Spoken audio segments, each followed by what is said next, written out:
అండి, welcome back to our channel సానేస్ creations.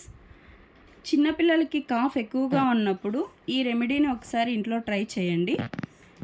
First ఒక 5 తమలపాకులను తీసుకొని బాగా దంచి ఆ పసరుని ఒక గిన్నెలోకి తీసుకొని అందులో 2-3 తేనె చుక్కలని కలిపి పిల్లలకి తాగించాలి. అంతే అండి. Thanks for watching.